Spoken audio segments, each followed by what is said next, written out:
when the veil is thin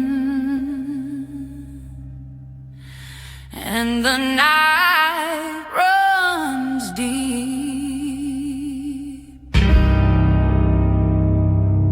where secrets stir while the shadows come close to me. The darkness knows the path you seek, where the cold wind blows. Dare to listen. Strange Darkness Radio's bonus episode.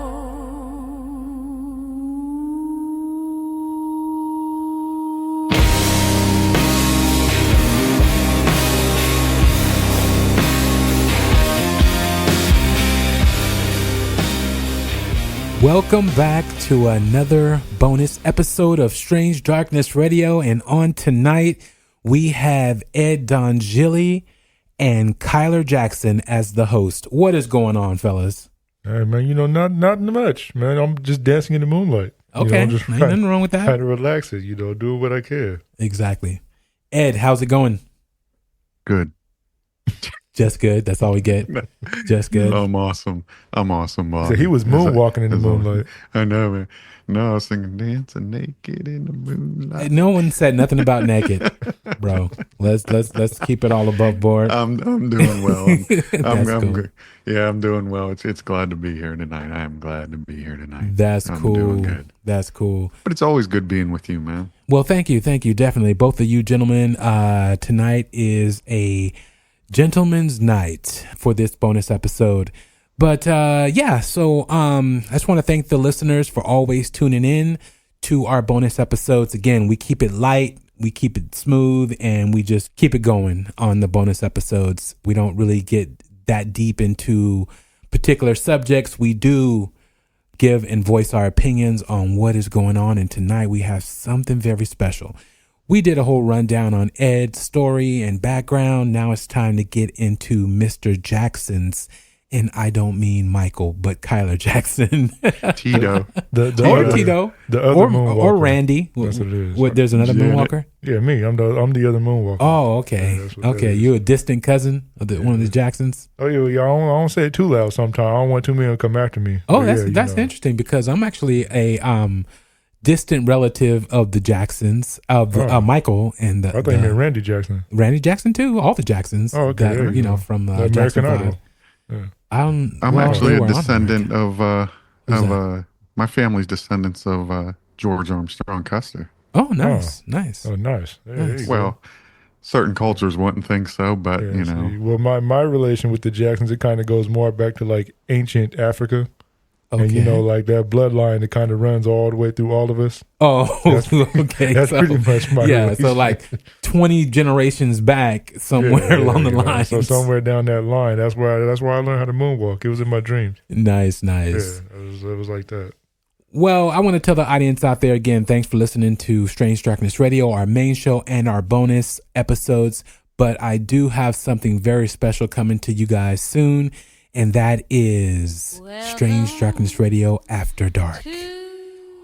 Crazy shows that we don't and can't cover on the main show. The guys are kind of too scared on the bonus episodes to cover. Whoa. Don't hit me with the scare stuff. Easy there, Bob. I'm from Del Paso You may Heights. just put words in my mouth. No. I don't get scared. You forget where I grew up at. You guys have limits when it comes to Ouija boards or anything demonic, anything that's potentially hazardous to your health. Thank you. Well, see, not exactly limits, just different kind of intelligence. Well, whatever you want to call it. So with that being said, we have a new segment and show per se. Sometimes the segment may run on the main show or may run on the bonus show. But for the most part, I believe it's going to be a standalone situation to where it's going to be called Strange Darkness Radio After Dark. And that's going to be coming out pretty soon with some very interesting topics, subjects, and guests. on that particular show. So for tonight, let's go ahead and get into the man, the myth himself, Mr. Kyler Jackson. So let's go ahead and play his intro per Benson. Here we go.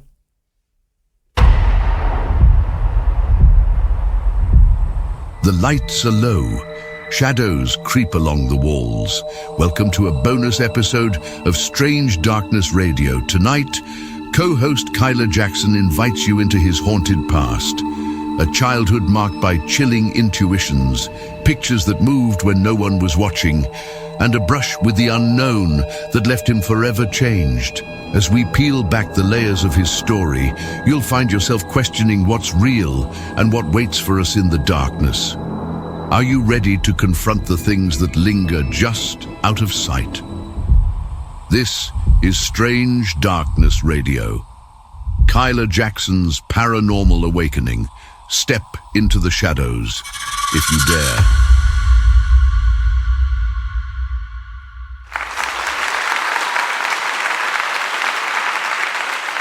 Yeah, nice. Tell Benson I said thank you, by the way. That was a nice one. Oh, for sure. He's always around. He's always Benson talks better listening. about Kyler. When Benson introduced me, man, he was like, It's because we won with the he's shadows. blowing me off, man. He's still not believing that greatest man and all that jive. So I don't know. You have to talk to Benson about that. Jealousy. You got to bring him some Guinness. That might make Benson happy then. Yes, for sure. So Kyler, let's get into your story. So everyone knows my story from the first episode about why and how I've gone down this rabbit hole of the paranormal, ghost, UFOs, all the above. Started with, my family leaving a drive-in theater, Sacramento 6 Drive-In in Sacramento, California, and coming home to something I never thought I would see or expect to happen in my household. Give us what got you into going down this path, and what was some of your first paranormal experiences? Okay, gotcha. I guess I say going down this path, it's almost been, one of those things where you just wouldn't have really, growing up, you wouldn't think about it. It'd just be something you just weren't really worried about. For sure. And definitely. then, there's like things would happen, and then, you hit your 30s, and then suddenly you're like, oh, yeah, I was always on this. Yeah. Kind of going toward this. That's kind of what that ended up being. So, yeah, pretty much from a pretty young age, I guess, I'd say. I remember my older sister, she would tell me a couple of things that had happened previously. Mm-hmm. I'm trying to think. One of the ones that she told me it a couple of times about when I was about 3 or so years old. Okay. And so, of course, again, my recollection, I don't remember it as well. Yeah. But there was a moment where she was I guess my family, my dad, mom, and then they were on the phone with my grandmother, my G-mama, out in Southern Cali. Okay. Shout out to Barstow. But she was on the phone with her. And, as we all say our goodbyes at the end of the night, we get off the phone. And my sister just said I was like screaming and crying, just hysterical. And she didn't know what, nobody knew what was going on. My mom, my dad, they kind of wondered what the hell is happening. My brothers, they're like, they don't, but I'm just like, they just, I guess, kept on screaming. Yeah. About my grandma, about G-mama. I'm screaming. I'm like, yeah, because they said I wouldn't shut up until they called her back. And then, they had to call her, wake her back up and everything, get her back on the phone. Mm-hmm. So I could hear her speaking. Until I can calm down. And then we get off the phone. And I guess my sister said that she found out later on, the next day or so, they get a phone call from my grandmother. And she was telling like the weirdest thing kind of happened overnight, that she woke up, found out the next morning that one of her neighbors had passed away. Oh, wow. And my sister was saying she felt like those might have been linked. I guess like me doing that, like something might have been going on. And yeah, coincidentally, you see someone passed away overnight as that was happening. So I guess that was like, if I had to say one of the earliest things I had heard about would probably be that. Yeah. And then, kind of going from there. So were you, was this just like an outburst on your part, or did you say anything to your sister? Well, they said I was just screaming for my grandmother, for my G-mama. I just kept on like just screaming for you. Okay. Yeah. Okay. Like after she got off the phone and everything, I guess some time passed. I started like screaming, hysterical, calling for her. And yeah, I guess she said that they ended up had to call her back. and like give me the phone so I could hear her talking. Then I knew that she was okay. Oh, okay. So yeah, I don't know. Maybe you felt a presence, around her, and you wanted to, as a child, you sensed that, and you wanted to make sure she was okay. Besides you just being a badass kid, but a very loving kid. That's what that was. I love my G mama. That's why. Yeah, exactly. Want what you want. With her. But maybe you did sense something just based upon hearing more of your story and knowing more about your situation. So that definitely could have been something that you were feeling fear for her at the time, because maybe she was being visited by her neighbor. Because were the neighbor and her close? I believe so. I believe she pretty much knew. They were like famous dang near out there in that town. So I think everybody knew her. Yeah, she like her and my dad. They knew dang near all of them. Okay. All right. What was your next experience? Yeah. So basically going from there, again, a few years later, I'd say just kind of over the years, but so a few years later, I was probably about a good 7, 8, maybe somewhere around there, somewhere like 8, 9 years old. And like I said, I used to. I've told you this before off the show, of course, but I would have like these senses, kind of feelings like something was around. Yeah, but could never really see anything. Oftentimes, at least as far as I could remember, I didn't see much other than those feelings, and it would almost be. I'm trying to like a good way to, I guess, explain it would be almost like a force, like when something touched, like a sensory overload in a way, like to the point where you kind of like freeze for a moment, like you feel like something like a force has been there, and your senses kind of like almost like kind of like flip. Being overwhelmed. How we deal with things, especially that are unseen, and abilities that we have as humans, and how we used to deal with things before we had all these fantastical devices and all that stuff. Our senses were heightened, basically. And so you mean to where your like touch, smell, feel, and all that stuff were just, you were overwhelmed in that regard, or what do you mean? Yeah, it would be like, I think when I was a kid, I used to just look at them like brief hiccups in a way, like, or what do you mean? So it was almost be like an eye rolling force, like something like hit, like imagine like a force, like I'm trying to think of a good way to even imagine, like to describe it. But that's why I said like my senses would. This may seem like a strange question, but did you feel like this presence was an external presence, or was it something internal? It was an external. Yeah, it was more of an external presence. Yeah, and it would. That's why I think it was like it would be external, and I'm guessing it would be a proximity thing. Yeah. So like imagine like a force passing through you. That's what I'm saying. That's what I mean by all your senses just being lit up, as far as your sense of touch, your sense of hearing, your sense of smell, your sense of just feeling.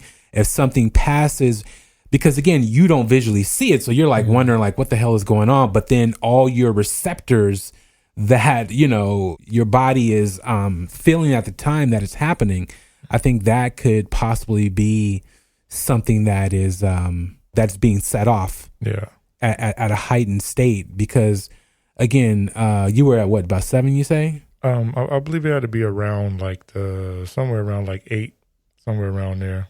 About I think it was around 8 years old or so, 8 or 9. Yeah, so I would say your pineal gland is probably not shrunken to the size of a raisin at that time. So it's you're probably sensing more around you. Mm-hmm. And again, it's hard to understand when things like that happen, especially as a child, because you don't visually see it. So you're like, why am I feeling this way? You'd think it's a medical situation. If you were trying to explain it to an adult or something, they would think that, opposed to thinking that it's just your senses being just overstimulated, and like you are truly feeling what is around you. I mean, like exactly that, feeling something pass by you, and your hairs are touching as it moves past you. Because I think, especially as a child, that we had those abilities. Yeah. In our youth. Oh, it was crazy. Because we were, funny enough, we were pretty much, it was me, my oldest sister, and my brother, as we were walking through a park. And one of her friends, they met up over there. and we were going to the AutoZone actually. So funny. I don't know if you remember where Echoes. He said the AutoZone. Oh yeah, man. We hitting up AutoZone. My dad had to get parts for something, so we're like, it's right around the corner. So yeah, we were walking through Heckenwood Park, and it's the. I mean, I don't exactly know the exact time at night, but it's darker outside. Mm-hmm. So whatever time they close. But as we're walking through the park, it's like it just hits me. I just feel like force like flying through me. So I was like, oh, whatever. I just shrug it off, keep on walking, and about a minute later, happens again. And so I shrug it off again, and then look at my brother, because my brother he was we were always around each other, so he's seen it as well. He's seen it happen to me a few times before. What did he say was your demeanor when this was occurring? Well, really, I guess at that point, so when that was occurring, it was more like since everything was kind of like firing off, it felt like. So what ended up happening was it kind of started happening again and again, but it like in quicker intervals. So in the end, but did you look like you were lightheaded? Look like you were about to pass out? Look like you were confused? It was like I was kind of like taken back by it, like actually like kind of almost like falling. Like I'd be almost like losing balance. Yeah, but still conscious, but losing balance and stuff. And so we end up really what it is. I had to basically hold their hands as they kind of try to rush through the park. Yeah, to the other side of it. Wow. Yeah, but funny enough, as we got to the other side, everything just stopped. It was fine. Yeah, and then we get to AutoZone, and I'm sitting there still thinking about it in the back of my head, wondering like, okay, so what in the hell was that? Yeah, like what was that? Yeah. And so, but as I'm walking through the store, I'm still, I can still kind of feel like it's like a faint feeling that I have, and I'm going through one of the aisles, and it just like hits me again. So I'm like, what the hell is it? You actually have that feeling again. And so I walked back through the aisle again, and it hits me again. So it's like, I'm not sure. That's when I figured that something was there. Do you think it was something that could have been following you? Yeah, that's what I was what I was thinking. Something followed us because, like I said, once we got through the park, I was fine. We just went ahead, walked over there to the place, walked to AutoZone. We're buying the things that we needed. And it was just, it was around that aisle. Like I went through that aisle. I was wondering, maybe, being outside, maybe it was the smell of gas, thinking different things it might be. Yeah. But then as we get in there and everything was fine, I'm like, okay, it couldn't have been that. But did anybody who was with you feel this presence, or was it just you? No, it was just me.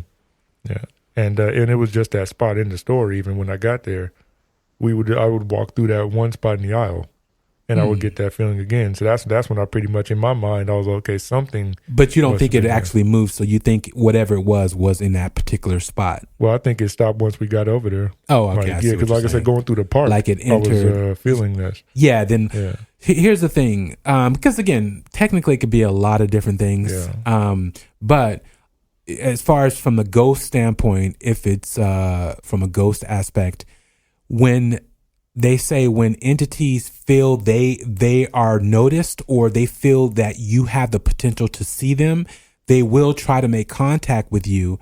And if it's noticed that you were able to sense it, then it's like, wait, he recognized me. He that kid felt me, or whatever it is, right?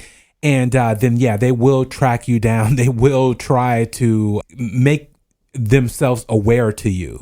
And so it could have been a situation where it recognized that it felt something from you, or vice versa. And then it started to follow you, but then it probably recognized how you are reacting to it. So that is one thing that definitely, because again, I don't think you're going through a park and there's a bunch of different portals and you were feeling these different realities, right. And there were, you were running through that. Then there was another portal in AutoZone. To me, it just sounds like something was following you once you sensed it, and to me it was able to understand, or to at least comprehend, that you noticed it, because again, and did you feel it go ahead, Bobby. No, I was just saying everybody doesn't have that ability, so that's why I was going there. But go ahead. You had said that you first felt it walking through the park. Yeah. Is that now? Did you look up any info? Well, you probably didn't, since you were young. No, he's 7. But back then we didn't even have internet. But in this, were you aware of anything that had happened in this park? previously that, you know, Oh man. Well, I'll say at the time I wasn't, but yeah, I mean, again, I live in Del Paso.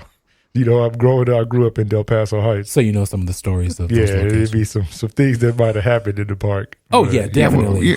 was there things that happened in this park that, you know, murders or, you know, something that you were wouldn't doubt aware it. of? I definitely wouldn't doubt it. Yeah, but, based upon his age, I would say, you know, because even homeless people unfortunately pass away Yeah. through the night in parks and stuff like that. And especially people are really depressed. They go to these locations for either for solace, just to sit and think.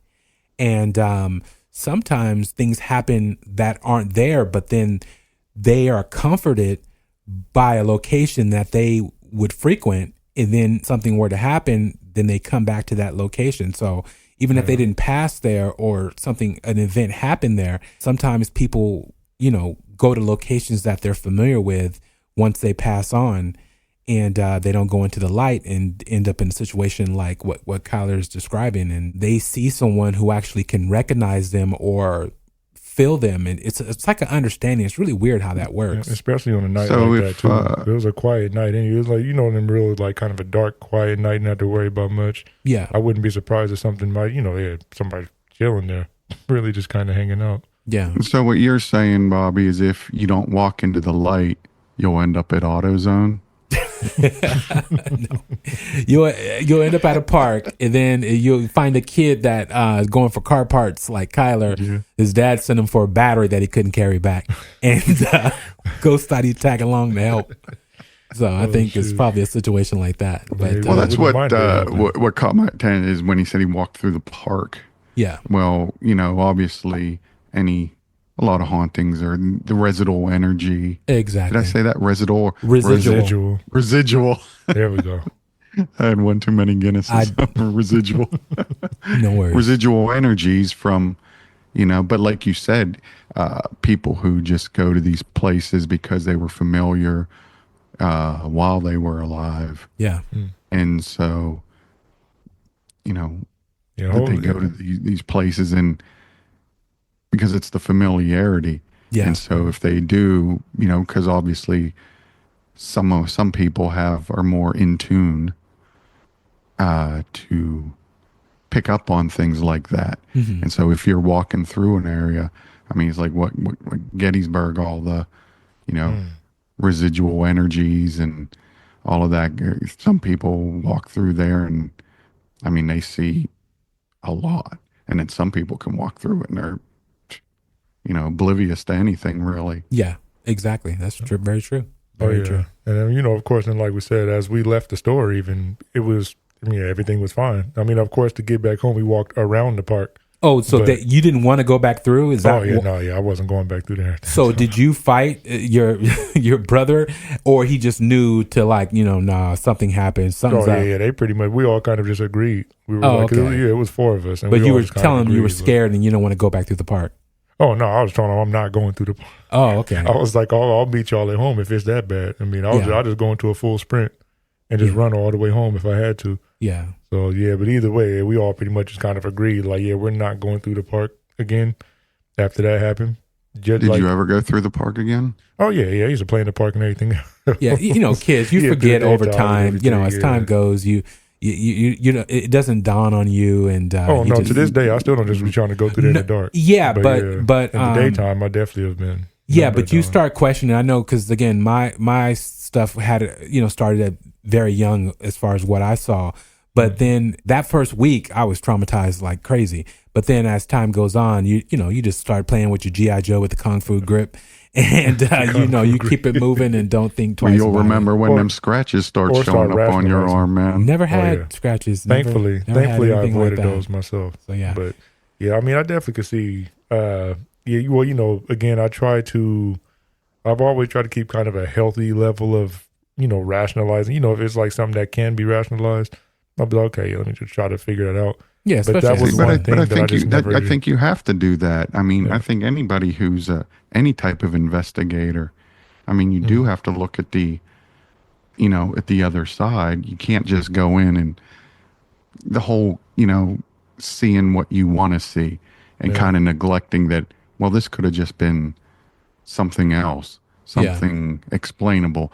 So I think when you go into any investigation, you have to think about, well, is this just an explainable occurrence that happened? Yeah. And try and find out if it was. I think even also kind of around that point was, again, like one of the reasons I wasn't too terrified really was it's happened before. Like it was happening even before that. That was just one of the, I said that was the time that kind of stuck out the most.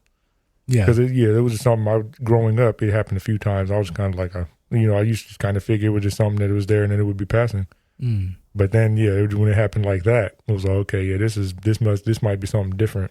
Okay. Or someone different or something. Well, let's go ahead. On that note, let's go ahead and take a break. And when we come back, Kyler will tell us about other paranormal situations that he found himself in as a youth. We'll be right back.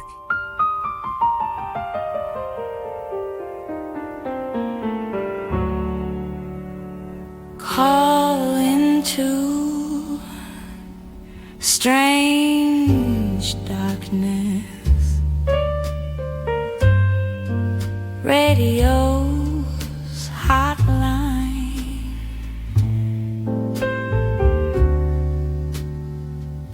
We are waiting to hear your story.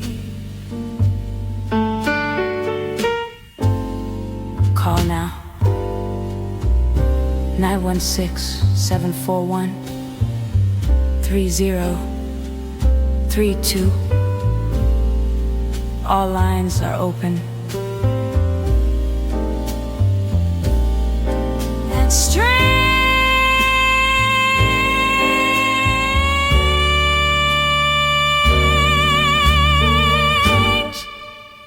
darkness radio.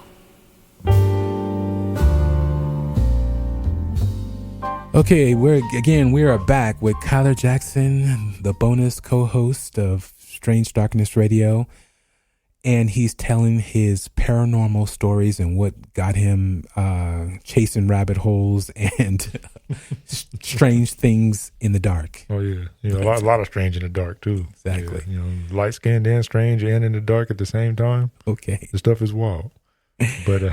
Yeah. So, what are some of the other things that happened to you growing up? So yeah. Aside from that, so funny enough, that actually it slowed down over over time. Just getting older. Last time I even remember something like that, like a feeling like that even happening. I was I think I was a freshman. I was like 13 or 14. Mm-hmm.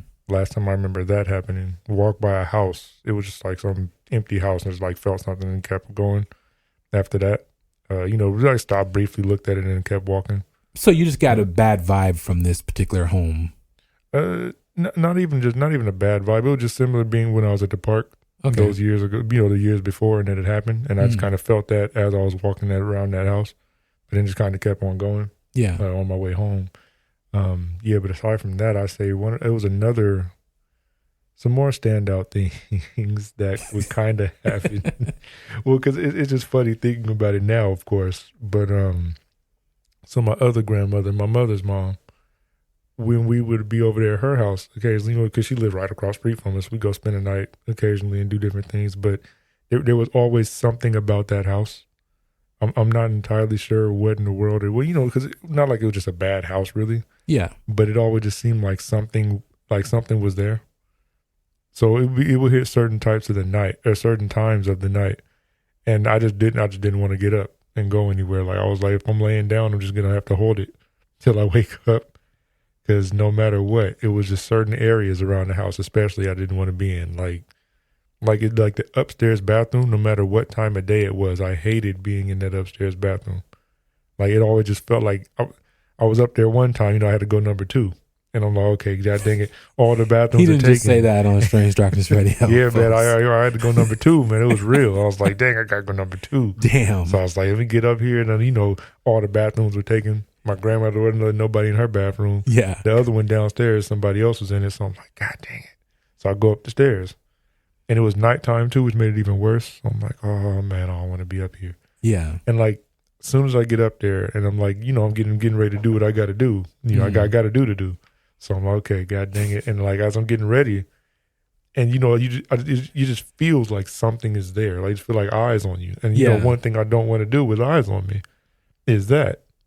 So I'm like, this day. So you felt like you were being watched. Yes. Yeah. Something. I felt like something was like there. Like something was actually watching us or watching me. Rockwell. Is it Rockwell? Always feels like somebody's watching me. I felt like no. Anyways, I definitely. Funny enough, that actually was one of my favorite songs. Okay. Following those events. Man, I saw the billboard. He's actually out here in Sacramento, either at Thunder Valley or Hard Rock, one of the two. Oh yeah, we got to go out there, man. We got to go visit, pay a visit to him. But yeah, no, it was definitely something with that place. And sometimes it would be a thing of hearing footsteps even, and not even knowing. Let me ask you this though: as a child, have you ever heard of the family members or your grandmother talk about any stories or situations that occurred in the home? Oh no, my grandmother. That grandmother, she was. I don't want to offend any of our Christian listeners. Please don't do that. But she had a different type of hardcore Christian so she had belief. Crosses on every archway in every door. Oh no, not even just that. It was just she was a very she was a very Christian oriented, but not to that, like she had a lot going on, I guess. So but here's the thing. I mean, what are you saying? You're saying that she was into religious artifacts, or she was oh no, it's just practicing. She was just like Christian, really hardcore about like when you would be talking to her, even that's what I mean, and everything was about the Bible and get this right and do this and but here's the thing. Also, but around the house we didn't really have any, like she didn't have much of those. Yeah, the like crosses and everything all over the place. So it's her word. She was the one always preaching the Bible and giving the word of the Bible. When she felt it or needed. Ed does that from time to time, which again I appreciate. Yeah. I can get going, baby. Nothing wrong with that. That's a good thing. But here's the thing, Kyler. A lot of people, because my grandmother was the same way, but she did it because there were things happening in the home that she never would tell the kids about, which I was one of those kids. She would rebuke certain things that she felt coming around or in that were making themselves known, and she was feeling their presence. So she would always have certain passages of the Bible to expel those things that were occurring. So maybe some of that was happening because as a child, and again, certain abilities and certain things pass down through, certain relatives and everything else. So maybe you just happen to be one of those kids that was able to, get her ability, and you were sensing that. Well, I want to say she claimed it. I mean, not to say it in a negative way. Yeah. But she does. She would mention a number of times, like she would like kind of throw out the word out. Yeah, she's psychic. She would have dreams, or she would have visions of different things. So yeah, she would say that occasionally. Now, of course, at that age, trying to figure out, thought she was just rambling half the time. Oh, she just kind of saying that she had a dream about so and so, or she did this. But then again, like I said, once I started having, I had like those feelings or whatever. I was like, okay, maybe she might actually. Yeah, there's something to what she was saying. Yeah. Well, did you ever talk with her about it, or did she ever say anything to you? Not really. No. I mean, aside from like we said, she might have a dream about something, and it would be about somebody. Like when my mother passed away, she said she had a dream about her, or something like that. But oh man, we didn't really talk too much. They have dreams like that. Yeah, we didn't really talk much about that. I guess about any of the feelings I would have had. Yeah, but it was more like what age were you at this point? Around that point, that was just kind of intermittent, just kind of going through the years. So that would have been still around like the just 6 to 10 to 12, 13, like just oh, okay. Like to this day, I like, funny enough, I'll still have dreams about the house. Oh wow! I'll be having a dream, not even a nightmare exactly, but it'll just be dreams. I'll be dreaming about the house. Like something would be, Like, I go to sleep and I'm either in that house or the other house that I used to live in, oftentimes in those dreams. That's interesting. Yeah, and of course, yeah. Do you go back to the house? Oh no. She sold that house and gave that to a whole nother group of people. Yeah, but now, funny enough, the old house that we lived in, I went over there a few times. The other old house that we were in. Yeah. But yeah, no, the house that she used to stay in, that's like a whole nother. They're neighbors who we don't even know like that. Yeah, So you've not tried to even go up and like walk by it on the outside to see if you still get a feeling? Oh, no. So funny enough, I didn't really have.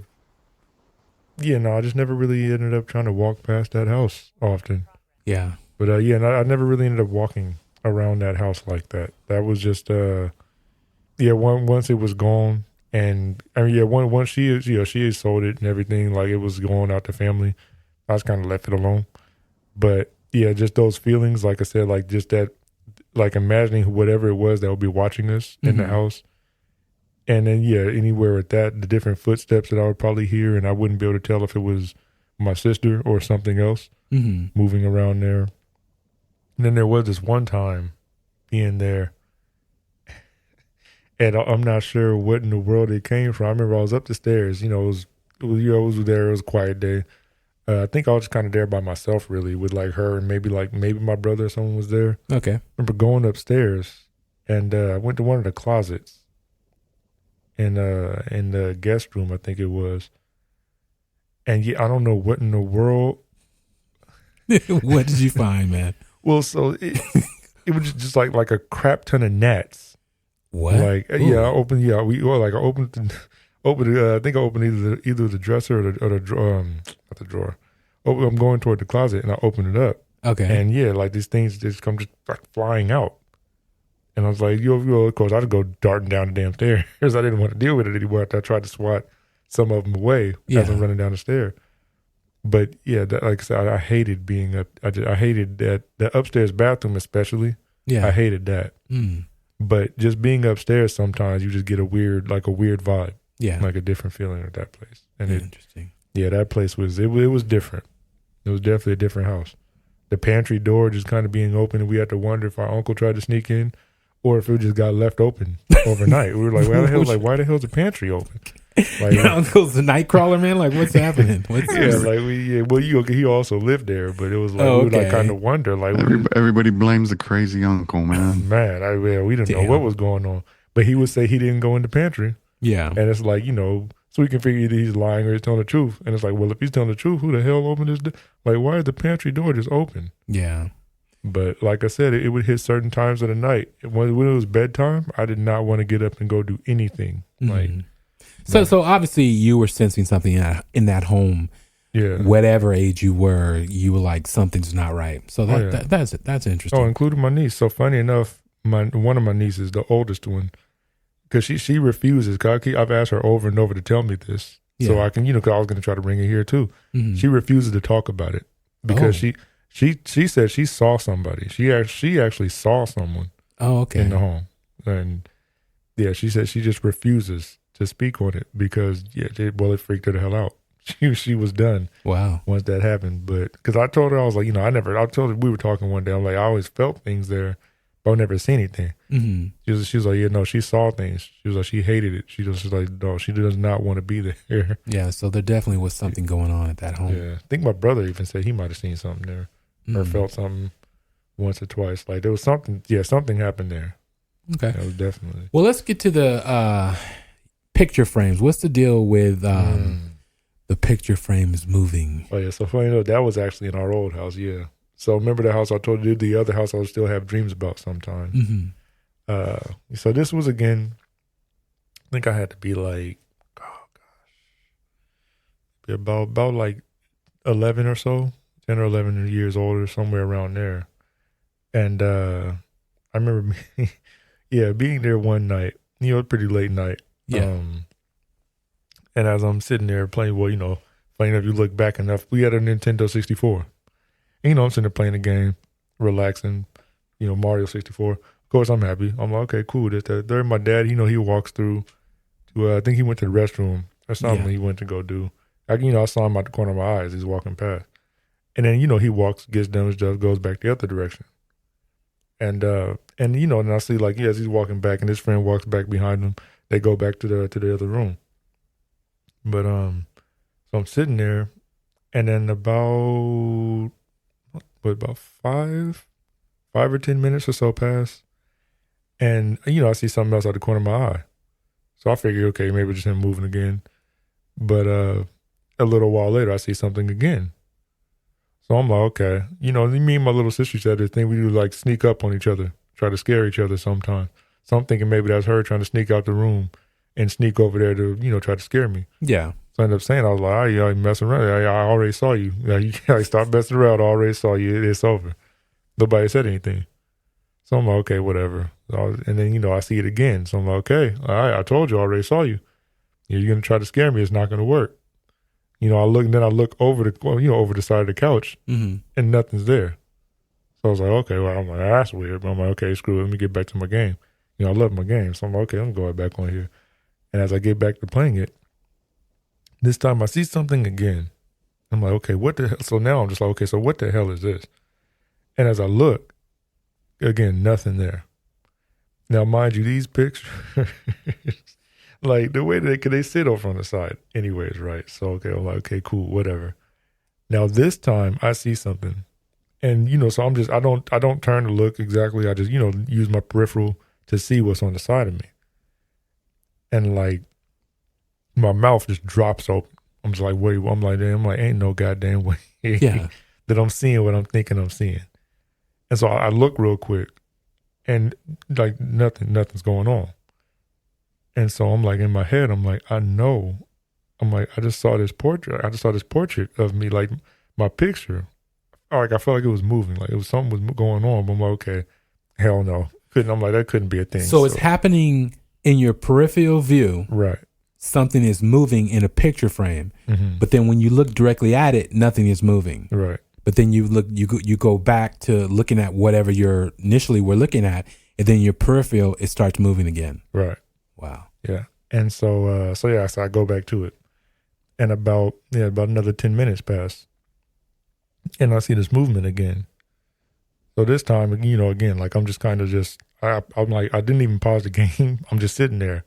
And I'm using my peripheral. I'm looking at these things happen. And at this point, it's not even just my image. I'm seeing my brother's because it goes in an arch.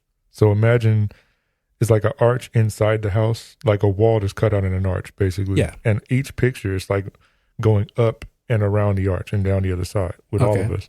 And, the image of my father and my little sister was up at the top. It's like a bigger portrait sitting up at the top of this. And so, I'm seeing this out of my peripheral. And I'm seeing, my picture move. I see my brother's picture. And I see, my sister, she had, a double picture. And those pictures, each face is, moved and, talking to each other and talking to the other frame. So they were interacting. Yeah, they were interacting with each other. And I'm seeing this, and I'm staring. Well, I'm not staring directly at him, of course, not yet. So what I end up doing at this point, I just turn to look at them. Because again, I figure, okay, it'll stop when I stare at it. Yeah. This time it didn't stop. Oh shit! And I'm looking directly at these images as they're all just they're talking, interacting, and I can even hear it's like a what's the word? An inaudible, a whisper. Then I'm hearing this and I'm hearing things. Holy and snaps. it's some hype. And I'm hearing all these different noises. Yeah, and this dude, is going that across gave me all studio of these. goosebumps right there. Yeah. That's creepy as hell. And it's going up and down. So each image of all of it is just moving. All of them are doing this. And I'm like, of course, so in my mind, I'm just sitting here. How old were you at this time? Oh, I think I was about 11. 11 or 12, somewhere around there. Yeah. So what were you thinking? Were you thinking to run? Were you scared? Oh, I was just thinking, ain't no goddamn way. Yeah. I was like, boy, ain't no way. That's my first thing in my mom. Ain't no goddamn way. I'm like, what in the hell is this? And so of course I'm baffled at this moment as I'm staring at these images of all me, my siblings, they're all moving and talking, and And as I'm looking at, like I said, the one in the middle at the top of the arch is my father and my little sister when she was a baby. Yeah. It's an image of them. And like the baby in the picture starts crying, so she's crying.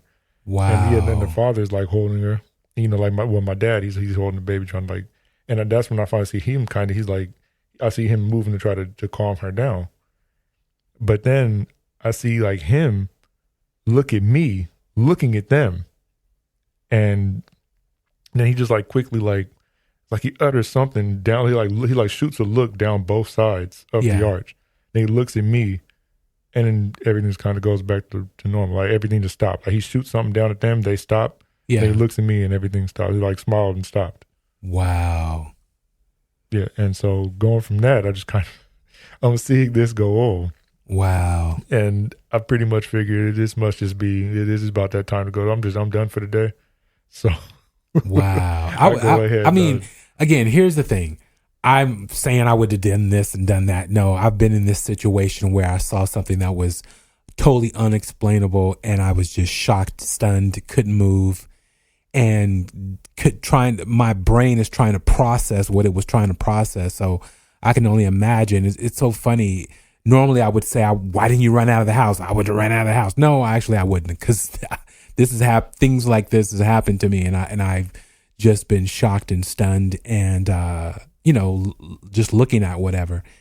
And damn, that's incredible. Did you scream? Did you call for someone to come into the room? Did you? Oh no, I didn't do anything.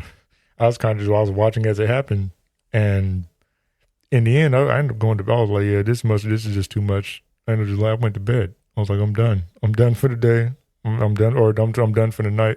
Yeah. End up going to bed. Did you check on the people that were in the photos, your sister and your dad? And oh yeah, they were all asleep.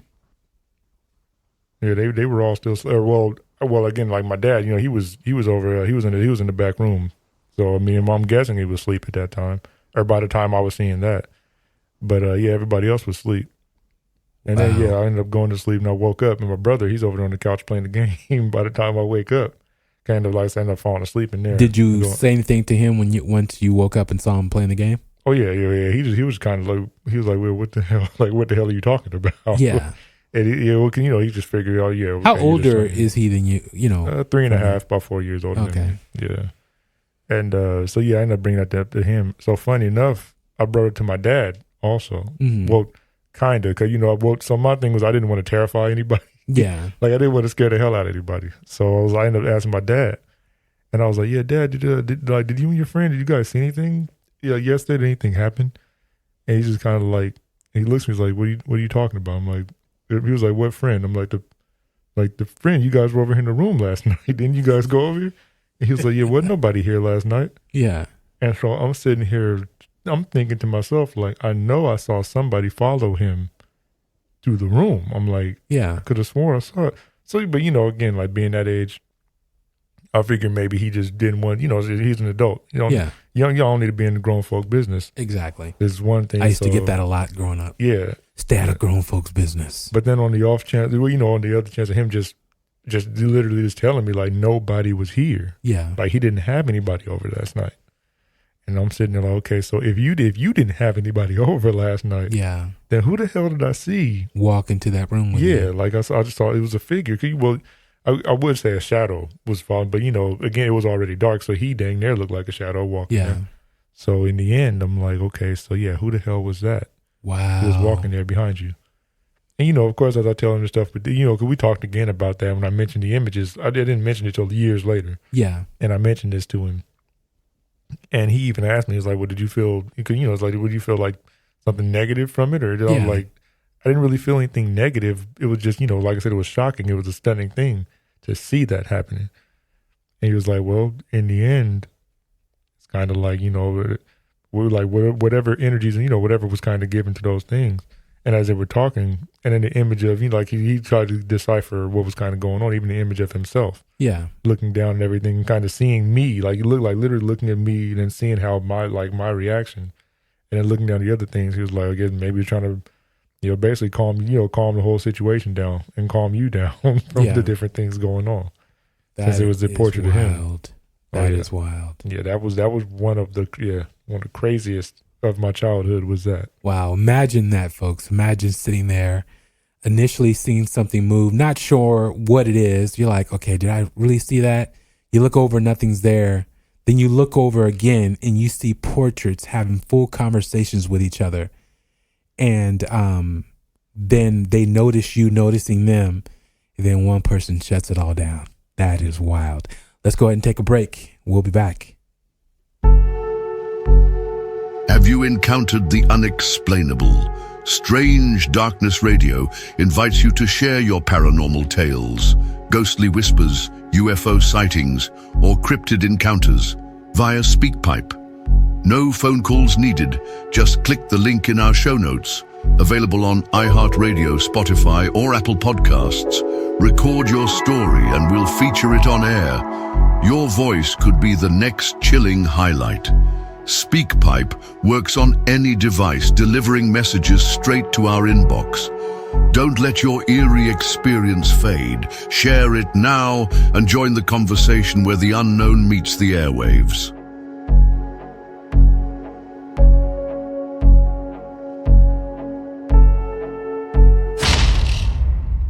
Yes, just like you guys heard Kyler's story, please email, call in, use SpeakPipe. As you press it, it will work directly from your phone or your computer. And we would love to hear your creepy and eerie stories because, dang, picture frames in the night. I don't know, man. I would have to take down all the pictures in the home for a couple of days, weeks or something. I don't know. What do you think about that, Ed? You're eerily quiet tonight. I'm just listening, but I'd be taking them things down. I'd probably take him over to Marley's house and give it to her with the mirrors, man. That's funny. He's referring to our mirror episode, which you guys definitely should have heard by the time you hear this. But yeah, so what do you think that could have been, Ed? Just some type of energy that was moving throughout the house. Is it possible that Kyler could have been manifesting these things as they were taking place? Well, I mean, I think that's a possibility. Also, I mean, this is where I'd like to get into finding out like histories of homes, of houses. Yeah. Because is there a presence there from a previous resident? Mm-hmm. That sort of thing, without knowing the history, and that you kind of just left to theorize and ponder, well, what could this have been? And nobody in your family, Kyler, has ever said anything to you about having similar experiences? In that house, no. But yeah, in that house, we didn't really hear anything similar from anybody else, unless they just ain't told me nothing. So, which could be a possibility. But yeah, they never told me anything about the other house. Yeah, my grandmother's house. Yeah, we all had something in that house. But yeah, it's hard for adults to tell kids about paranormal or ghost hauntings or what they believe is occurring because one, you don't want to scare the kid, and let alone traumatize your grandson or your child. Part of the reason why not, though. I mean, you say why not? Tell my grandkids stay out of the basement. There's a ghost down there. I'm dang.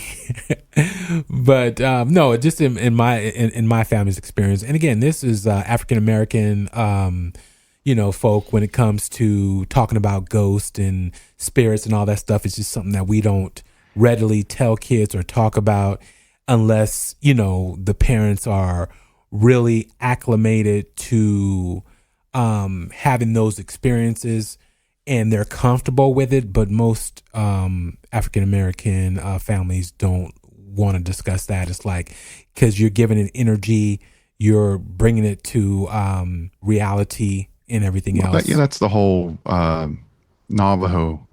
I believe we talked about it on previous episode where the Navajo won't speak of anything negative. Yeah. Or anything positive because they believe that will manifest it into reality. Yeah. And so they just won't talk about it. Yeah, that's why it took that long for me to even say anything about it. I barely ever said much about that until, few years ago. Mm-hmm. Really, I mean, yeah, I didn't really even talk to I think it was my brother and my sister, probably both of them. I remember when I finally told them about it, we were already almost 20 years old. Oh, wow. By the time I said anything to them about that. And what did your brother say when you brought it up to him? Well, he was saying like, yeah, that's crazy. He's like, that's wild. So he like, didn't share damn. with you anything that any experiences that he's had in his life. He just Nah, yeah, he hasn't. was it one of those, you're on your own, Kyler? Yeah, dang near, yeah, it was almost said something like, yeah, you're the only one who's felt that in that home. That's basically what it was. Like over there really wasn't much. Really wasn't much as far as the feeling at that house. Like I said, the other one, it was definitely more that went on. But yeah, over there, I think that was about it. Was that one. And it was the picture frame thing? Yeah, the pictures. That was the other one. But it's not about quantity, it's about quality. There was some high quality pictures. One haunted house, way better than 10 episodes of just, something else going on. Oh, yeah. I mean, like I said, yeah, I mean, there's some high quality pictures, I guess. They were real good quality. They could move and talk. Yeah, exactly. You were doing Hogwarts before Hogwarts. Man, that was wild. Yeah, wow. That was definitely some stuff. All right. Again, well, tell us about your so out of your events, what was your most haunted? The one you were like, I know 100%. That one, obviously, you saw it happen. You know that happened to you. But as you got older, did you have something that you were like, man, there's something to all of this? There was definitely, like I said, over the years, because funny enough, things had pretty much calmed down, I guess you would say, from kind of a supernatural paranormal. Things were kind of pretty calm for the most part. Yeah. I mentioned to you once or twice about the like the whole blacking out and certain things happening with that. But I'd say if I fast forwarded to, I'm trying to think of a year, like about, what was it? I think about 16, 17 maybe when this happened. Somewhere around there. I was probably about 18 dang there. Of course, we're in a different house. So it's definitely more recent. But I think it was so I'm laying, I'm on the couch one day. Didn't really have much else I had to do. So I was like, okay, screw it. I'm going to go ahead. I'm going to take, like the post nap after the nap that you usually take, So I was like, Ed knows all about that. Again. Oh, yeah. Nothing so like a good nap, man. It was a really good nap. It was extremely good because, yeah. So what ends up happening, as I'm taking this nap, I was like, okay, I get all nice and settled into my couch and all this feels, it feels real good. I'm happy. And then, I'm like, I'm asleep, but like something starts kind of happening with, I start feeling kind of this, I'm just kind of hearing this noise in my ears, like, what do I usually call it? This, like that never ending frequency. It's like that real low for, you be in a quiet room and you always hear that one like thing. A tinnitus? Dang near, a lot of people have said that, yeah. So I guess you could say it's something similar to that. And I'm hearing this, but I'm like, whatever. It was a quiet day. I figured that's just what it is. And like suddenly again, like it's like a different level of aware. Like, I just like, I'm more aware though as I'm laying here, when you like half sleep. Mm-hmm. So I'm laying there. I feel like I'm like half sleep. I'm like, okay, whatever. And, as I'm chilling there, and suddenly, like my feet, like I feel like this tingling, and like around my foot, like around my feet, and things kind of start. It's like a vibration, so things start to vibrate a bit, and I'm like, okay, what the hell is that? And as that's happening, which it's happened before. I've had that happen a few different times before that, so I would just kind of go ahead, and I just kind of would shake it off. Like I usually just shook it off, whatever, and then go back to sleep. This time, as this is happening, it's going on with both legs, and I feel like it's progressively rising. And I'm like, okay, so what the hell is that? And as this is happening, the noise in my ears, it goes from that low frequency to like wind, like imagine like an industrial fan or something, like a turbine almost in your ears. And I'm like hearing this, and it's like in waves, almost like combining the ocean with a fan, or something. And I'm hearing this go by. And then I'm feeling this in my arms after that. So I'm like, I couldn't move my arms anymore. And it's like progressively just going up, getting louder and louder. I'm hearing this. And again, I still can't move. So at this point, I'm thinking, okay, something's going on. Something's wrong. I don't know what this is. Yeah. Like, because usually I'm just shaking this off. I'm like, something's wrong here. Mm. As this is happening, though, just suddenly, it's like just loud bang, like a gunshot or like a bomb or something. I don't know what in the world it was. Wow. Yeah, like it was so loud. Like I thought somebody kicked our door down or something. Like I thought somebody was in the house. Yeah. That's how loud this bang was. So I'm like, what the hell was that? But so all the shaking, everything stops, and I'm finally able to pop up. So I jump up. I jump off the couch, trying to look around real quick. Like, okay, so what the hell's going on? As I'm looking around, though, I'm finally kind of getting my senses, everything back, and I'm noticing things just felt different, like things looked different, and like along our wall, 'cause it was all white walls, but I'm seeing like this bluish tinge on the walls, like it's like a strange bluish hue across all the walls. So I'm like, okay, what in the hell? But I figure, okay, you stand up too fast. I open my eyes all of a sudden. So I'm like, okay, maybe it's just that. Maybe I just open my eyes too quick. Yeah. And then I see like out the corner of my eye while I'm looking around. And I'm like, okay, so what in the hell? I'm looking down because I could barely walk even. It was weird. You stand up, you get lightheaded, you feel like dizzy and everything. I'm like, what the hell? So I'm trying to get used to this, but I'm like, why can't I walk really? Mm-hmm. I'm not able to walk yet. But then out the corner of my eye, I see something, and I'm look down. So I look down at the couch, and I see me on the couch, just laying there. Wow. Yeah, just out like a light. So I'm like, what the? So now I'm like, oh hell! I'm like, what the hell is this? So of course, like this is like a huge what the fuck moment. I'm like, Yeah. oh, what the fuck is this? I'm like, okay, now I'm like, I really got to go check on. I want to go check on my dad, make sure everything was cool. Yeah. Because I'm like, I'm extremely confused. It's the first time I've ever seen something like that. So I go to look up, I'm going to, to run across the living room to get to my dad's room. Yeah. But as I look up and across the room, I just see that it's just this figure. It's just something that's there. Like kind of this, I just see like, it's like a dark figure. It's like a figure just in the room. Yeah. And of course, I don't know what this is. So now my next thought, my immediate thought is, okay, I can't beat nobody ass like this. I need to freaking, if I'm going to fight, I need to get because you're not your body. You're like you've had an outer body experience. Like you've popped out of your body is basically what was going on when you were having that feeling. When you heard that sound, you actually popped out of your body. Oh yeah. Was this blue? You said it was a blue haze, a blue. It was almost like the walls all had like a bluish. Was it like a light type thing? Like an illumination. The reason I asked because just the other 2 nights ago I was watching a show. I can't remember what it was called, but there was a woman, and it was caught on camera, and she was just in her kitchen with her dogs, and she was making breakfast, and then out of nowhere, this blue, like very hazy type of light just flashed across her kitchen.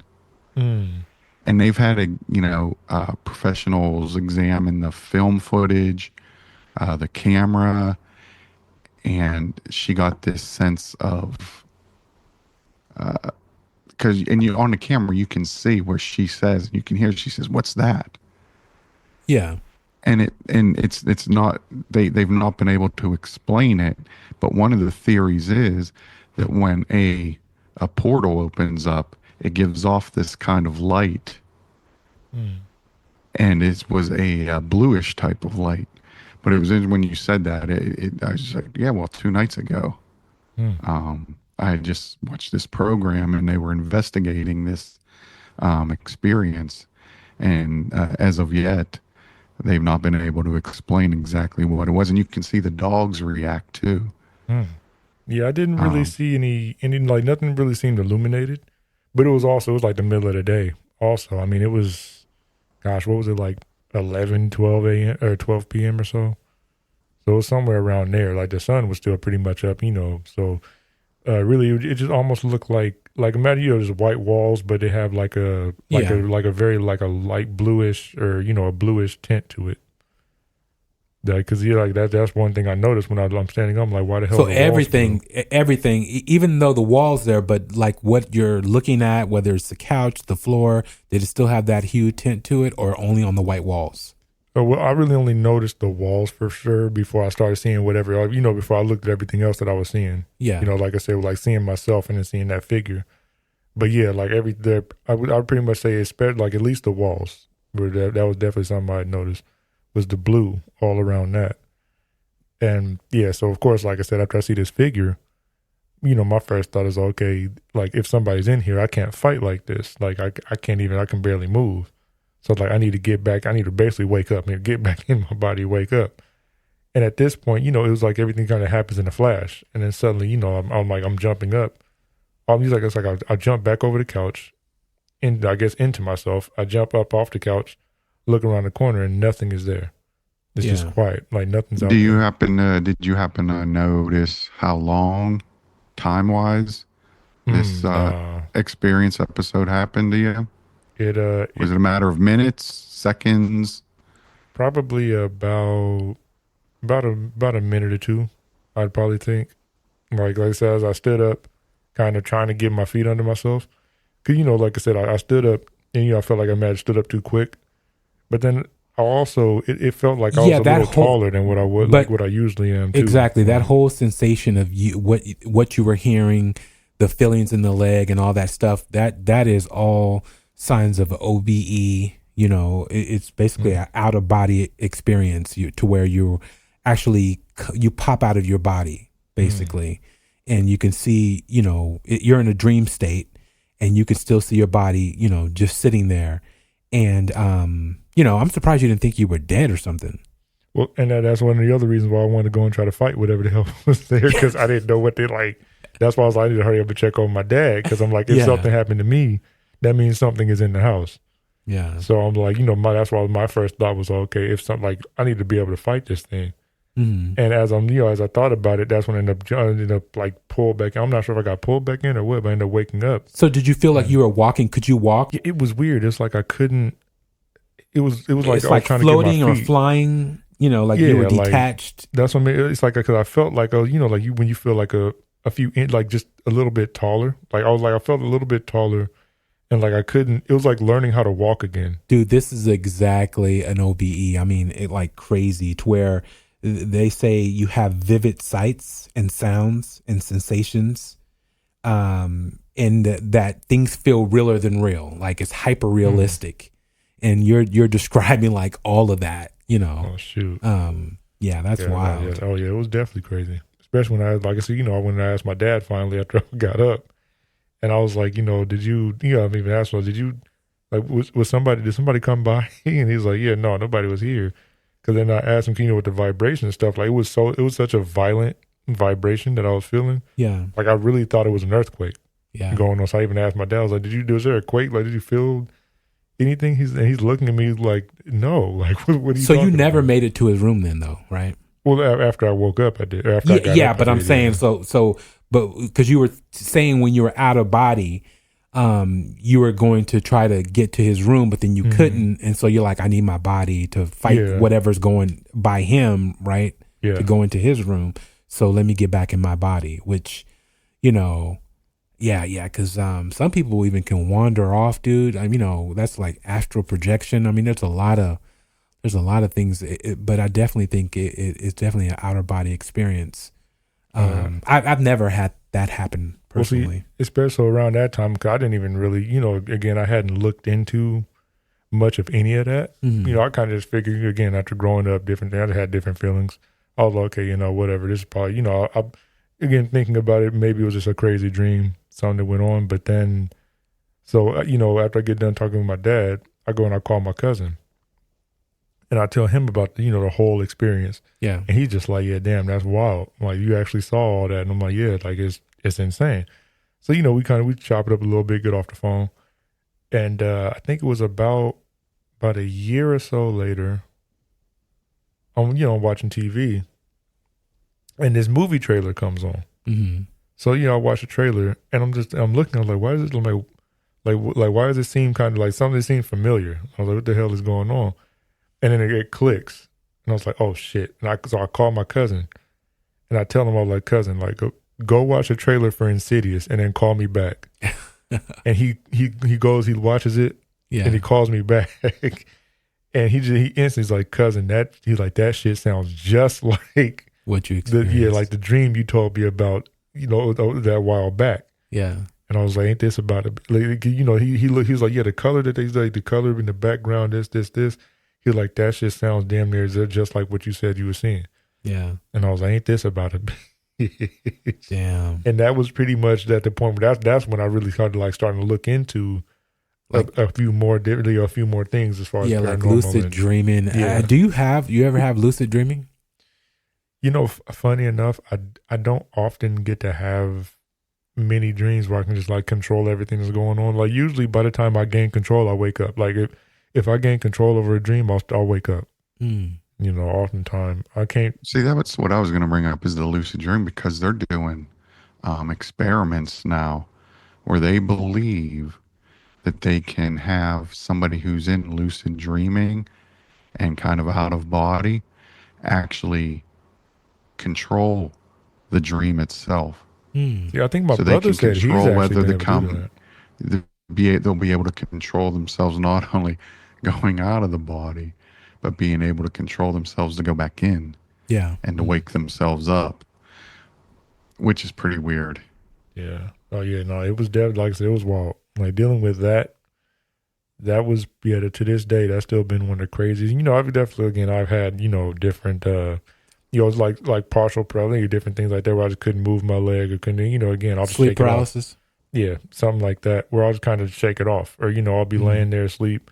I've never got it to go to that point again. I've even tried once or twice, but it's never gotten to that point. If you practice that, dude, I guarantee you'll be able to do that on a regular basis, because I know people who actually can. The most I think the closest I got was I fell asleep watching TV.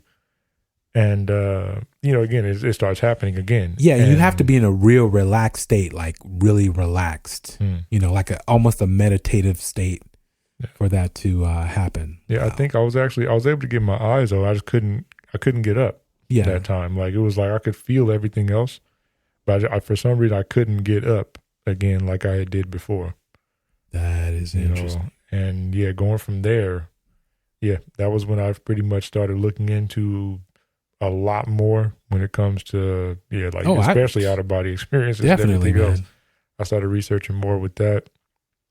The differences between what was explained. Because I talked to people, they're like, it was just sleep paralysis. You were dreaming, and I'm like, I've sleep paralysis is a little different. That is that old hag syndrome where you feel a heaviness on your chest, like somebody sitting on your chest.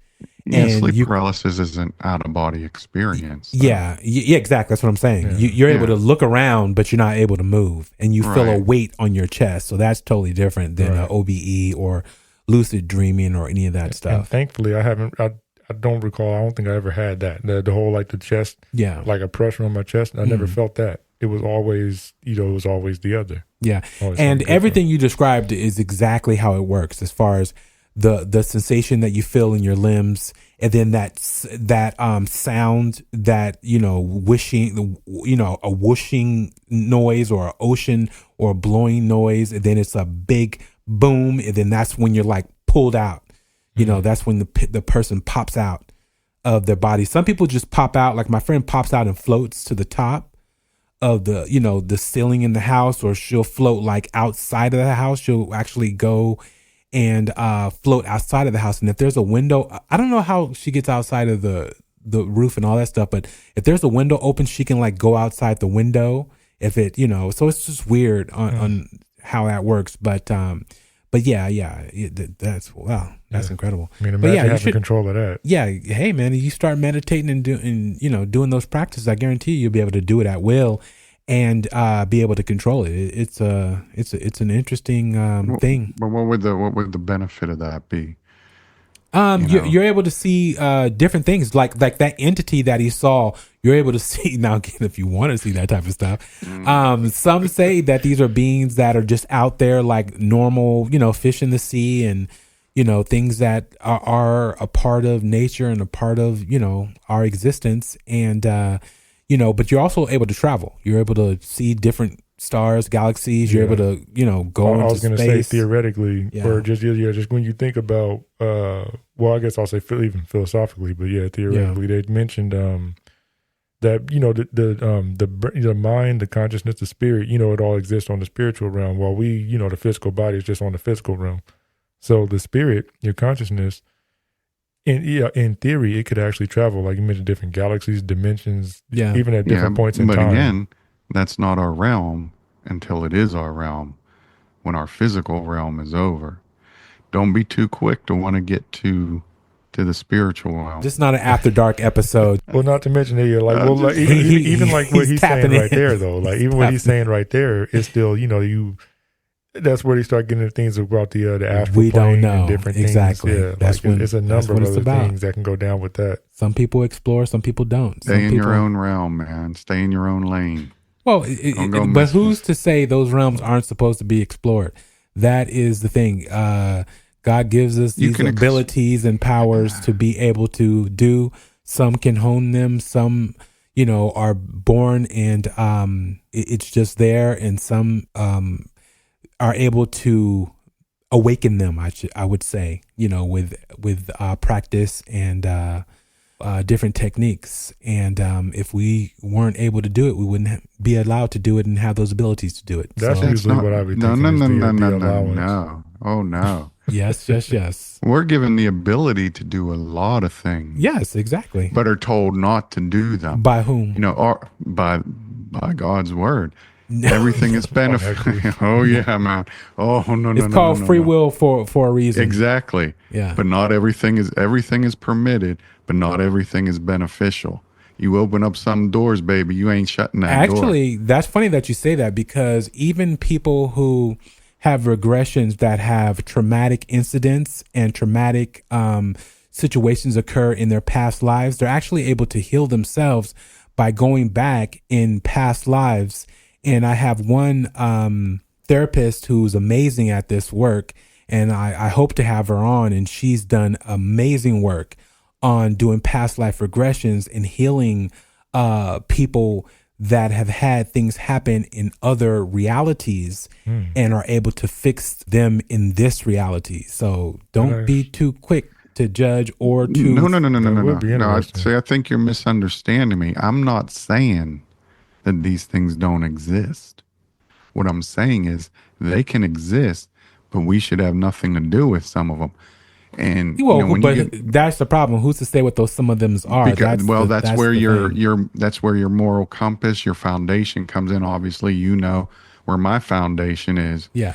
And even though there's things that I may want to do, it's best I don't. You need to be regressed. You'll get a bunch of healing. When you talk about, no doubt I need a bunch of healing, man. I'm heck weak. But wait. Don't follow when you're talking about yourself. When you're talking about regression, even that. I mean, that's a whole separate topic because, I go to the how much is it that they say we use less than 10% of our brain? Is that right? Yeah, somewhere around that. Well, some say that's not true. Then some say it is. So who knows? But the bottom line is we could use more. We need to use more. I just look at it as like the way I simplified it for myself after having various discussions with different deacons, and some have kind of been very brush offish. Oh, for but sure. In the end, what I pretty much told them was it's going to be a discussion between me and God. Yeah, there you go. I'll end up having that talk with him once I get up there, or once I get there. Exactly. He's like, Colin, I was trying to show you, I popped you out of your body, and then I was trying to. What God would say is, I told you keep in your body. Now you got stuck outside it, you can't get back in. No, man, don't go playing and stuff like that. I guess that'll be what that'll be the discussion that we'll have. Basically, that'll be that talk. Just stay in your body. The discussion, I mean, stay away from that stuff, man. Every time you drink a Guinness, you have an Going, outer man. body experience. But I've never. No, that's an inner body experience because I feel calm and, you know. I've never had any alcohol experience. That's why they call it spirits for one. But any type of aided help in this reality when it comes to that. Well, see, but I agree with that. I don't artificial stimulation where you get to the point because then you can't even tell what's reality and what's perception and. But who's to say your one Guinness to another person's 4 Guinnesses doesn't put them in whatever state? So who knows? Well, because no, don't you end this show right now? yes, we actually are ending the show. But again, more to come on. So we're gonna end that one, huh? on his preaching.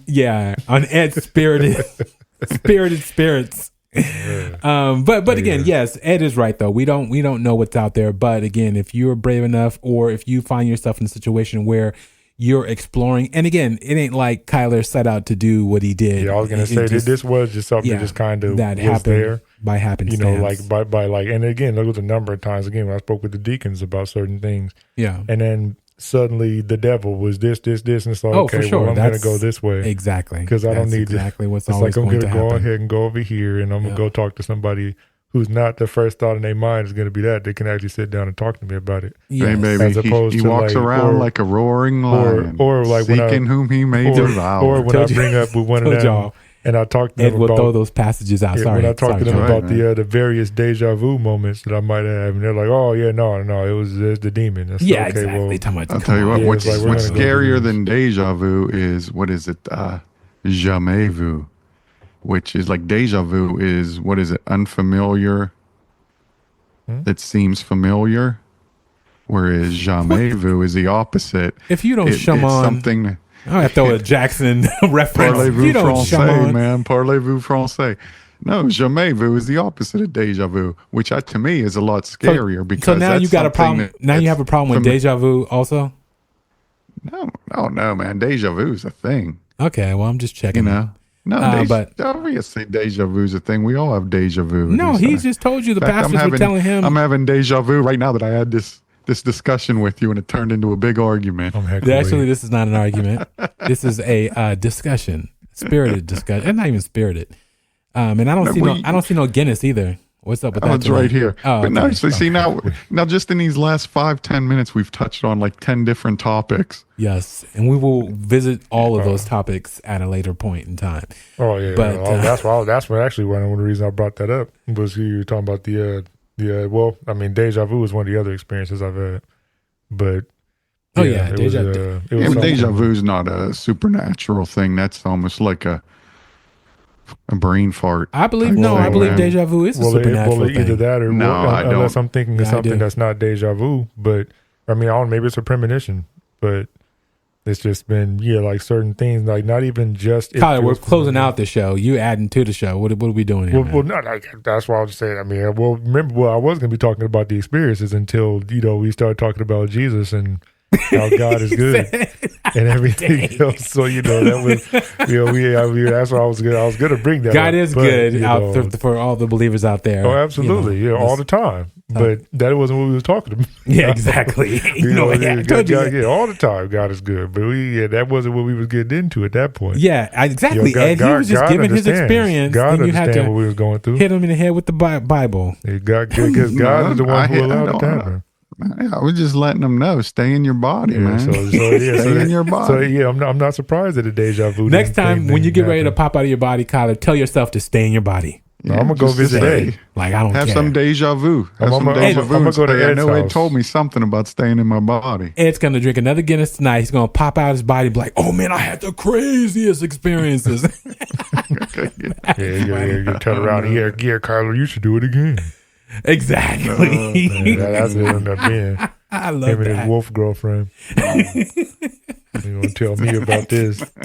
And go try to tell me about this man out there having girlfriends I with love dogs and shit. that. Go check out Ed's last episode talking about his Kyler got him. But going to sit there and say that about me.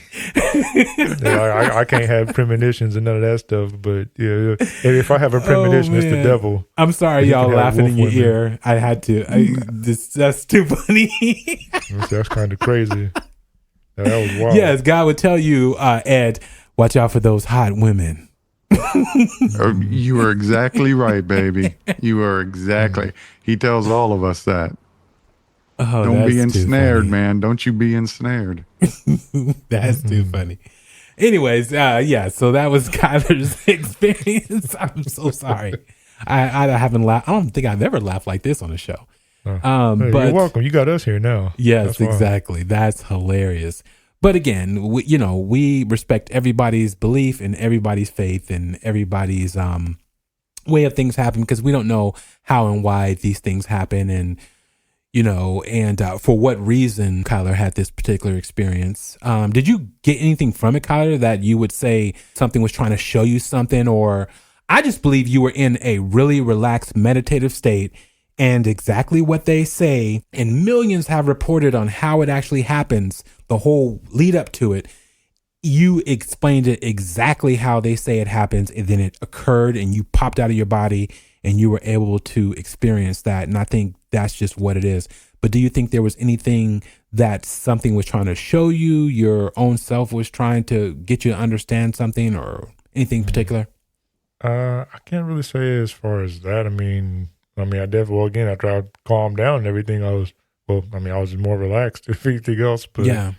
no, I can't really say for sure that I had really gotten much out of it other than just that exciting moment, really. Or just kind of the, again, the whole eye-opening thing of me even getting down into more of the, research as far as paranormal and different things. So I guess it was something that opened the road to where I am now. Yeah. And being on a show.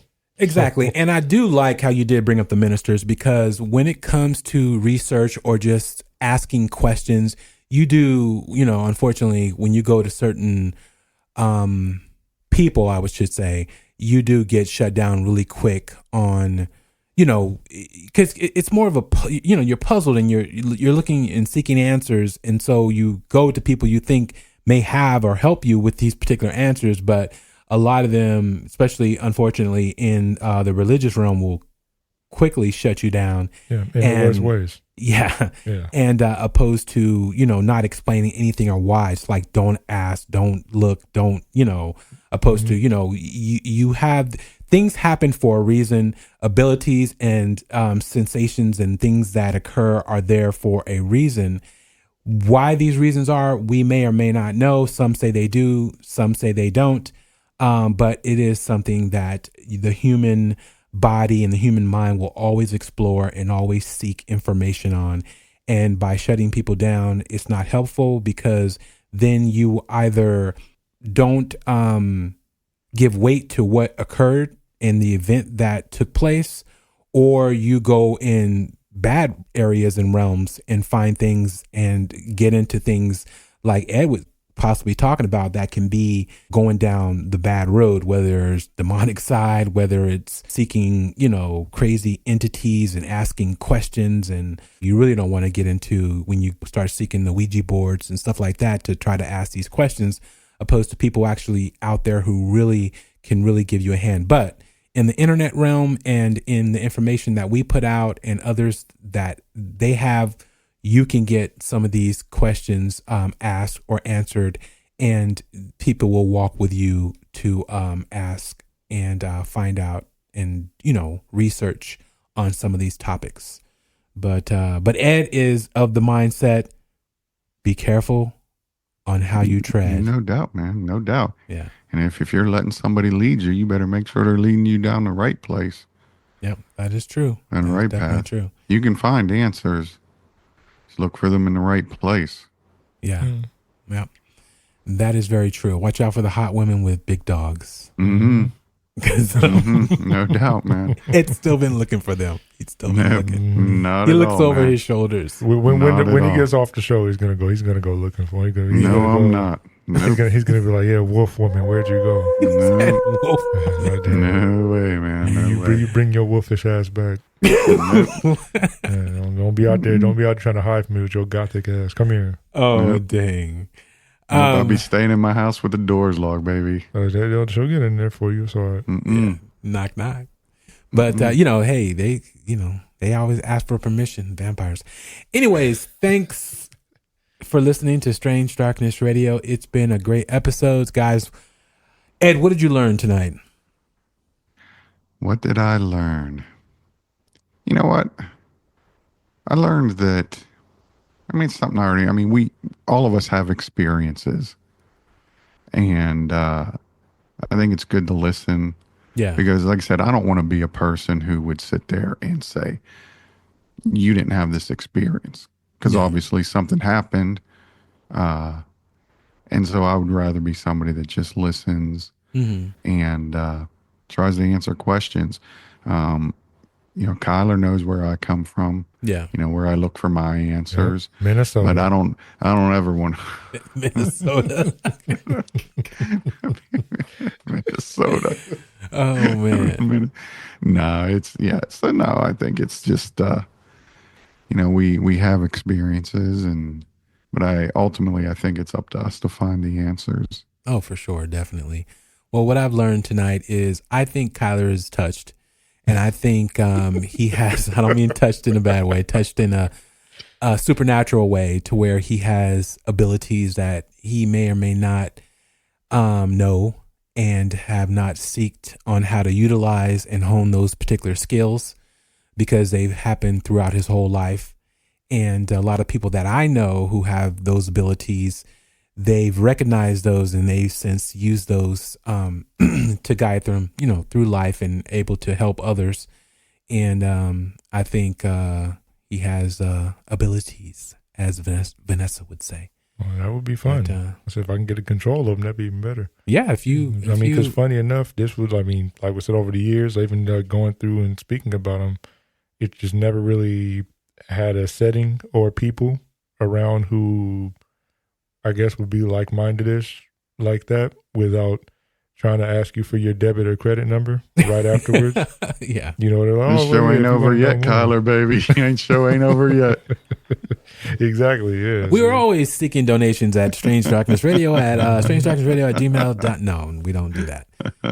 This show will never go behind a paywall or to pay to listen to us. No, we're here to help and here to, seek and find answers. And if you guys have anything out there, you can always hit us up at 916 731 I'm forgetting. 916-741-3032. That's your call after midnight number, Bobby. You ain't supposed to give that out publicly. That's after dark, actually. That's you can call now for your tarot reading. Yeah, that's Bobby. I can't be part of that show, man. Yeah, we will have that actually. On upcoming show, we do have Vanessa doing a tarot card reading. But that's a story for another day. But definitely hit us up at 916-741-3032. You can leave a message up to 3 minutes. If you don't complete your story, you can call again, leave your story as needed. I will stitch it together and, hope to have you on the show. You can also hit us up at strangedarknessradio@gmail.com. We would love to hear your story. Have Benson voice your story, even though Ed hates on Benson from time to time. I don't hate him. I'm just misunderstood with Benson, man. Oh, shoot. That's funny. But yeah, definitely come on and tell your story. We'd love to hear y'all's stories out there. We know you guys have a lot, and we would love to hear them. All right, I think that is it for the night. Great bonus episode. We're gonna get some more back and forth between all three of us when it comes to beliefs and spirits and how we get to certain destinations, because everybody has their own thoughts and views, which are amazing, and that's what we want. Thank you. I try. And we come from we come from a good place when it comes to all of this. And again, we want to hear from you. Right, Ed? Depends. What do you Yes, mean? we do. We want to hear. We want to hear, regardless. Well, I don't need to be mocked. Okay, cool. Yes, please No, mock it's him. always good. Yeah, call and share your stories because it's always fun to talk to people and get their experiences and kind of, explore new ideas and all that. So, it's It all helps you good. grow. Keeps you well-rounded. That's It why I does. look at it. Exactly. And we all should be well-rounded individuals. Oh, yeah, I've been working on that myself. Not when it comes to weight, though. Oh, well, it's too late for that. That's kind of late now. All right. Okay. Well, Kyler, I'm gonna let you go ahead and sign us off. And, Oh, yeah, man. All right. Well, yeah, it's been a nice night. I didn't bring my pen, but I can sign people off verbally. I can go ahead and just speak it out there. So yeah, man, just like you said, call in. Give us any of the good, even juicy good stories, like the good stuff, like wolf women and other things like that. Like bring everything in. Ed would love to hear your spectrophilia stories. Yeah. So yeah, man. Yeah, just call in. Hit us up. We'll be around 24/7, except for the days that we not. And yeah, man, just stay black and keep up the good work. I don't think everybody can stay black, Kyler. It's in the spirit. That's supposed to mean. It's in the spirit. That's what it is. Happening. When we on BET, he said stay black. We are probably one of the most popular black hosted paranormal podcasts. So I will, say thank you for the listeners that listen out there and everything else. Stay Italian, baby. There you go. Man. We're representing all races and creeds and remember colors. where we all but come from. You're okay. the You're brothers okay with don't really do paranormal podcasts, and so that's what Kyler was talking about. I guess I'm gonna take it. That's what he was talking about. I don't know what's happening. That's a lot. So I'm just on here to add some credibility. Exactly. Damn. Oh man. All righty. And again, that's why this is a bonus episode. I'm not cutting any of this either. So just for the record, Yeah, it is y'all what are it in for a is. long listen. Every Yes. piece of it. Yep. Okay. So again, Kyler, are you done signing us off in the Oh yes, black yes. entertainment realm? Absolutely. Like Okay. I said, yeah, and at least, at the very least, if you can't stay black, just keep up the good work. That's all you got to do. Just keep up the good work, and that's all you need to do. Don't let nobody tell you that you got to do more. Just work good, and keep up that work and make it good. As long as it's good work. Oh my God. I might have to cut some of this. I don't know. Anyways, we'll see. All right. This is your host, Kyler Jackson, Bobby Washington, Ed DonGilli. We are out. Good night. This is Strange Darkness Radio. This is Strange Darkness Radio. This is Strange Darkness Radio. This is Strange Darkness Radio. Calling all the strange, the things that can't be explained. If you're scared or run afraid, the monsters and the saints, to find your own escape, tune into the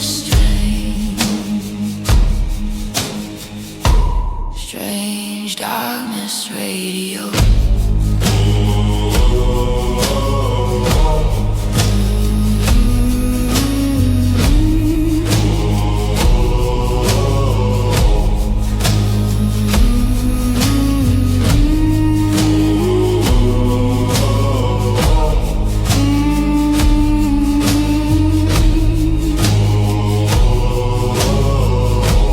This is Strange Darkness Radio. This is Strange Darkness Radio. This is Strange Darkness Radio. This is Strange Darkness Radio.